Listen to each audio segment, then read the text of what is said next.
Perbaikan tower dan jaringan transmisi rampung. Sistem kelistrikan Aceh yang tadinya terisolasi kini kembali terhubung. PLN masuki tahap pengoperasian pembangkit.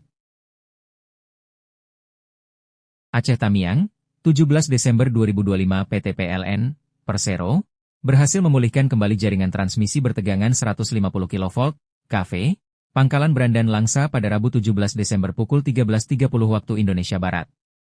Kini, interkoneksi sistem kelistrikan Aceh yang tadinya terisolasi telah kembali terhubung backbone sistem besar Sumatera.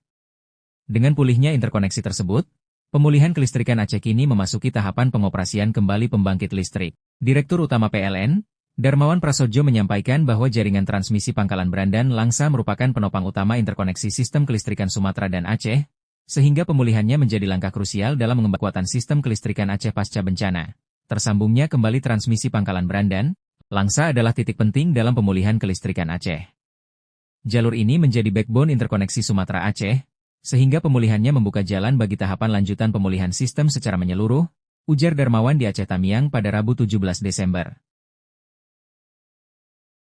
Pemulihan interkoneksi tersebut dilakukan melalui pembangunan tower darurat pada sejumlah titik transmisi yang terdampak banjir dan longsor, sehingga jalur Pangkalan Brandan Langsa dapat kembali difungsikan secara aman. Dalam prosesnya, pembangunan tower darurat ini dilakukan di tengah kondisi lapangan yang menantang, mulai dari akses lokasi yang terbatas, kontur medan yang labil pasca bencana, hingga curah hujan yang tinggi sehingga menyebabkan genangan air dan lumpur yang ekstrim, jelas Darmawan. Dirinya melanjutkan, setelah jaringan transmisi berhasil tersambung kembali, PLN memasuki tahap pengoperasian kembali pembangkit listrik, khususnya PLTU Nagan Raya.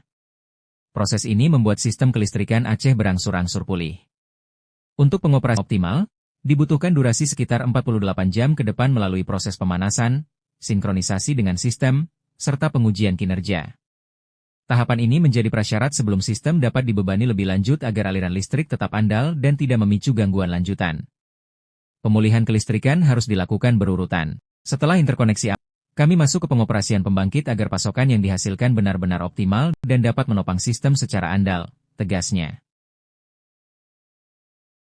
Selanjutnya, pasokan listrik akan secara bertahap disalurkan ke jaringan distribusi melalui 20 unit gardu induk, 558 unit penyulang, dan 15.717 unit gardu distribusi yang melayani masyarakat di seluruh wilayah Aceh untuk mendukung seluruh proses pemulihan.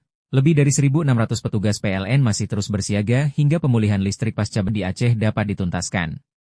Darmawan menjelaskan juga bahwa semangat masyarakat Aceh dalam menghadapi bencana menjadi inspirasi para insan PLN yang bertugas. Kami belajar dari semangat dan perjuangan masyarakat Aceh yang tidak pernah padam untuk bangkit dari kondisi bencana ini.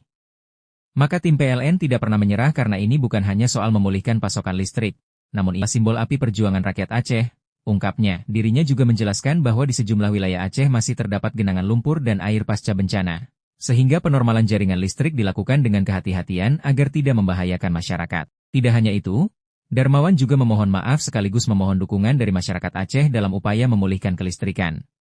Ini memahami betul ketidaknyamanan yang dirasakan masyarakat pasca bencana. Atas kondisi ini, kami menyampaikan permohonan maaf. Kami memohon doa dan dukungan masyarakat Aceh agar seluruh tahapan pemulihan kelistrikan dapat diselesaikan dengan aman dan cepat, tutup Darmawan. Terima kasih sudah menonton. Jangan lupa like, subscribe dan klik tombol lonceng jika Anda menyukai berita kami.